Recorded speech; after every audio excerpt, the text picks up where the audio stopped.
Late me go to zone. आज हम लोग स्टार्ट करेंगे चैप्टर द फ्रेंच रिवॉल्यूशन का second section and that is the outbreak of the revolution.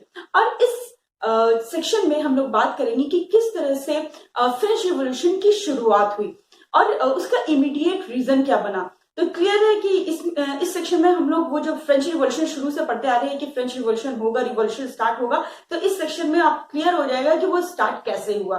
ठीक है ना, चलते हैं हम लोग फर्स्ट सेक्शन की तरफ। फर्स्ट सेक्शन में हम लोग ने क्या पढ़ा था? हम लोग ने पढ़ा था कि किस तरह से लुइस 16 बिकेम अ किंग और किंग बनने के बाद उनके हाथ एक खाली खजाना लगा था।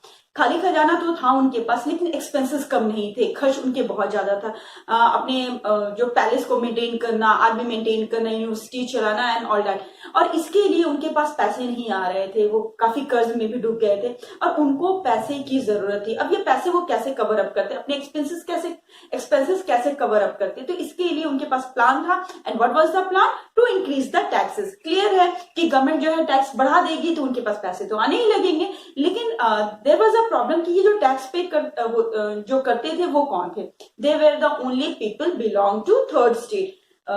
थर्ड स्टेट के जो लोग थे सिर्फ वही टैक्सेस पे करते थे। दैट मीन्स ये क्लियर है कि अगर गवर्नमेंट जो है, अगर मोनार्क टैक्सेस बढ़ाते हैं तो एक और बर्डन जो है वो थर्ड स्टेट पर आने वाला है। क्लियर है? तो सबसे पहले जानते हैं, ये तो क्लियर हो गया कि लुइस 16 जो है वो टैक्सेस इंपोज करना चाहते थे। तो क्या लुइस 16 तो ये सिस्टम क्लियर है कि लुइस 16 जो अपने टैक्सेस बढ़ाना चाहते थे वो खुद से अपनी मर्जी से ये नहीं कर सकते थे। दैट मीन्स कि इसके लिए एक सिस्टम उनको फॉलो करना पड़ता था। उनको एक मीटिंग बुलानी होती थी, एक असेंबली बुलाना होता था, that is to be state general की मीटिंग बुलानी होती थी। और उसके बाद वहां पर वो एक प्रपोजल रखते हैं कि वो चाहते हैं कि जो टैक्स है वो बढ़े और वो न्यू टैक्स जो इम्पोज करना चाहते हैं। अब वो प्रपोजल अगर पास हो जाता तो दैट मीन्स कि इट वाज लाइक कि अब जो है थर्ड स्टेट को एक और टैक्स पे करना होता था। तो सबसे पहले जानते हैं कि ये स्टेट जनरल है क्या। तो state general was a political body in which the three state send their representative. वो एक पॉलिटिकल बॉडी है जहां थ्री स्टेट मतलब first state, second state, third state, तीनों स्टेट के जो लोग हैं वो अपने रिप्रेजेंटेटिव भेजते थे।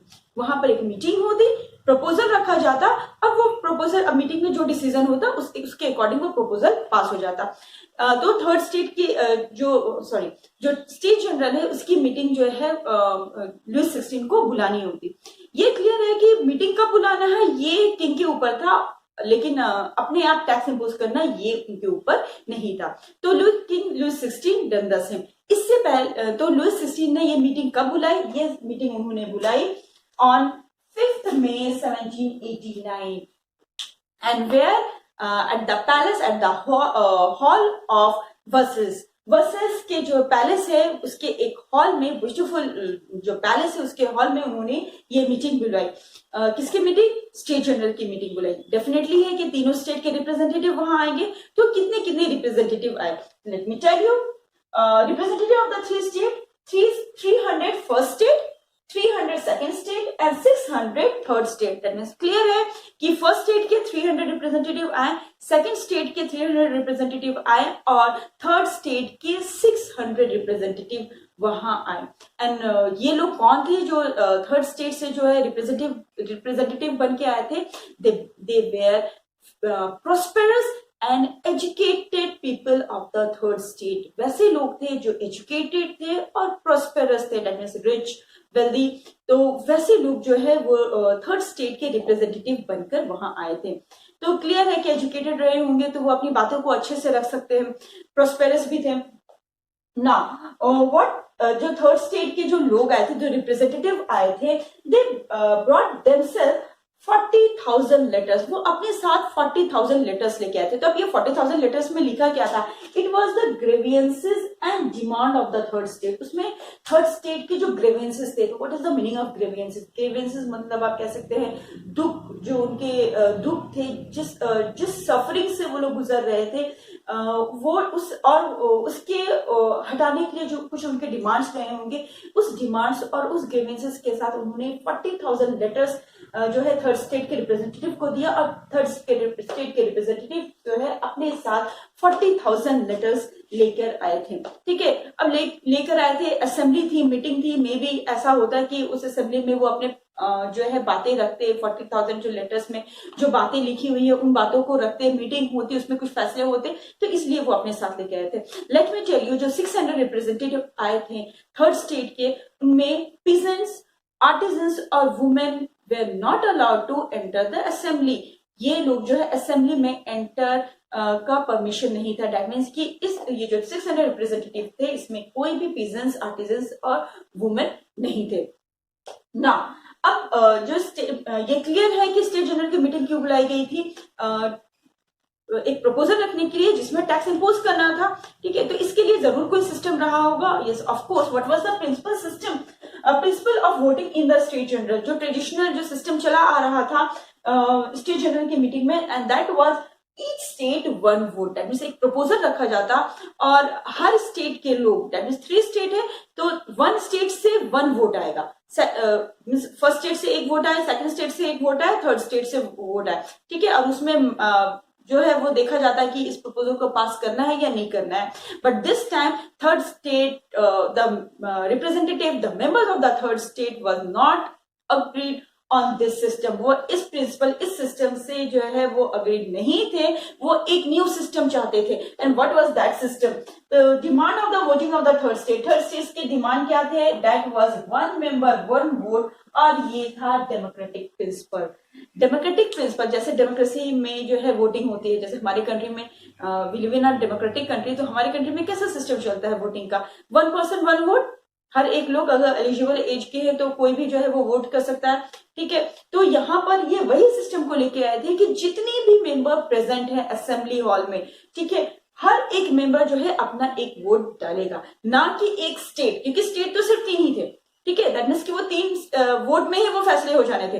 लेकिन यहाँ पर उन्होंने एक नया प्रिंसिपल लेके आया, that was said to be a democratic principle, that is 1 member 1 vote. And let me tell you, ये डेमोक्रेटिक प्रिंसिपल जो है वो कहां से, ये जो आइडिया है उनके पास कहां से आया था। This idea has been forwarded by philosopher J Rousseau. Last video में हम लोग ने बात की थी about the ideas and role of philosopher in the French revolution. तो क्लियर है कि वहां उनके आइडिया को जो है अडॉप्ट किया जाने लगा था, थर्ड स्टेट उनके आइडियाज को अडॉप्ट कर रहे थे और अपने राइट्स के लिए जो है वो लड़ना शुरू कर दिए थे। तो यहाँ जे रूसो ने अपने बुक द सोशल कॉन्ट्रैक्ट में यही बातें लिखी थी कि किस तरह से कंट्री को गवर्न होनी चाहिए। दैट मीन्स कि वो लोग जो है गवर्नमेंट को जो है खुद इलेक्ट करे और वही गवर्नमेंट जो है उनको गवर्न करे, और ये एक डेमोक्रेटिक प्रिंसिपल के थ्रू होनी चाहिए। तो डेफिनेटली यहाँ पर गवर्नमेंट को तो वो लोग नहीं इलेक्ट कर रहे थे, बट हाँ एक सिस्टम, एक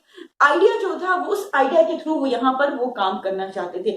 दैट मीन्स कि this is said to be an new idea for them. ये एक न्यू आइडिया था जो कि एक फिलोसफर ने उनके सामने रखा था और उन्होंने उस आइडिया को अडॉप्ट किया था। दैट मीन्स कि यहाँ फिलोसफर का रोल जो है बहुत इंपॉर्टेंट हो गया ना।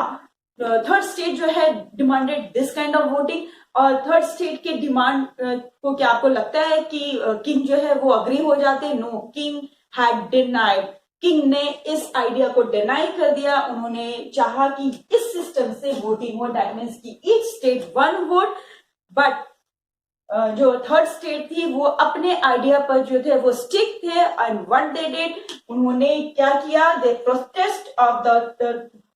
प्रोटेस्ट अगेंस्ट देम, और उन्होंने ये असेंबली के अगेंस्ट प्रोटेस्ट किया और they walked out of the assembly. ये थर्ड स्टेट के जितने भी रिप्रेजेंटेटिव थे, मीटिंग में कोई फैसला होने से पहले वो लोग उस मीटिंग को छोड़कर चले गए। दैट मीन्स का this is a kind of a protest. That means कि आप मेरी बातें नहीं मानोगे तो इस असेंबली में कोई फैसला नहीं होगा। And the member of the third state walk out of the assembly, and this is said to be a kind of protest। तो यहाँ क्लियर हो गया है कि एक रिवॉल्यूशन का आउटब्रेक हो चुका था, क्योंकि थर्ड स्टेट जो है अब जो चला आ रहा है उस सिस्टम पे तो अब वो लोग अग्री नहीं होने वाले थे।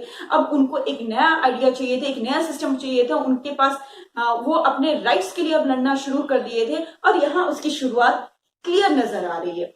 ओके देन, तो this happened at that time. तो आपको लग रहा होगा कि क्या इस टॉपिक में बस इतना ही है? नो, इस टॉपिक में अभी और भी बहुत कुछ है जिसको हम लोग 3 वीडियोस में पढ़ेंगे, क्योंकि अगर एक वीडियो में मैं बनाती तो वो काफी लंबा हो जाता और मुझे जो है इससे रिलेटेड क्वेश्चंस भी डिस्कस करने होते हैं। तो आई थॉट कि क्यों ना उसे पार्ट करके 3 पार्ट्स में जो है वो आपके सामने रखा जाए और वो आपके लिए समझने में भी इजी होगा। ठीक है, तो ये रहा कि स्टेट जनरल की मीटिंग में क्या हुआ।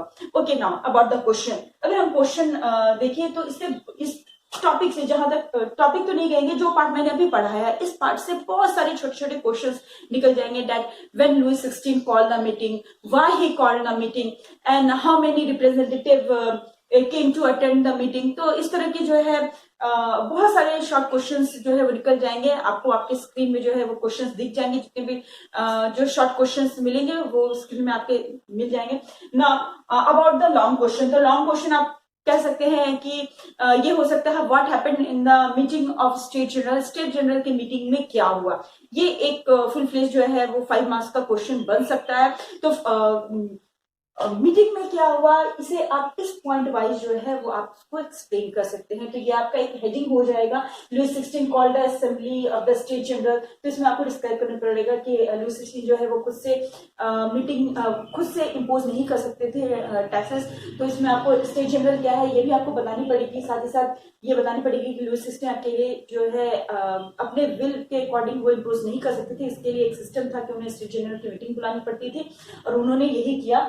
And on 5th May he called the meeting and where in Brussels। ठीक है, यहाँ पर आप कर देंगे।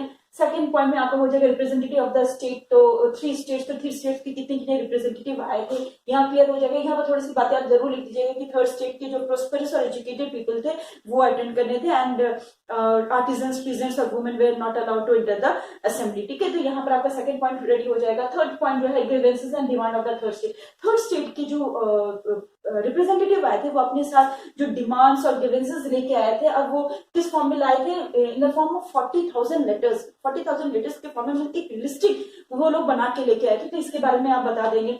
एंड नेक्स्ट पॉइंट इज, इस दोनों पॉइंट को आप जो है आप वन पॉइंट में रख सकते हैं, principal of voting in the state general and demand of the voting of 3rd state. ठीक है, आप इसमें फिर दोनों आप बातें लिख सकते हैं कि पहले क्या सिस्टम था, ठीक है, ओल्ड रिजिम में व्हाट वाज द सिस्टम और now what the 3rd state जो है वो किस सिस्टम के जो है वो डिमांड कर रही थी और ये सिस्टम कहाँ से आई है। ये तो बहुत जरूरी है लिखना कि ये सिस्टम जो है वो जोजी रूसो ने फॉरवर्ड की थी in his book the social contract. Clear है, तो यहाँ आप ये इस बारे में लिख सकते हैं। एंड द लास्ट पॉइंट आप लिख सकते हैं protest of the 3rd state. 3rd state ने किस तरह से प्रोटेस्ट किया, तो उन्होंने अपने जो आइडिया रखा था सामने अबाउट द वोटिंग, लुई 16 ने उसे डिनाई कर दिया एंड बिकॉज ऑफ दैट वो जो है वॉकआउट कर गए और this is a kind of a protest. तो यहाँ आपका 5 मार्क्स का इजीली आंसर प्रिपेयर हो जाएगा। ओके देन, तो यहाँ आप लोग इसे अच्छे से थॉरोली पढ़िए एंड मिलते हैं हम लोग नेक्स्ट वीडियो में। Okay then, goodbye and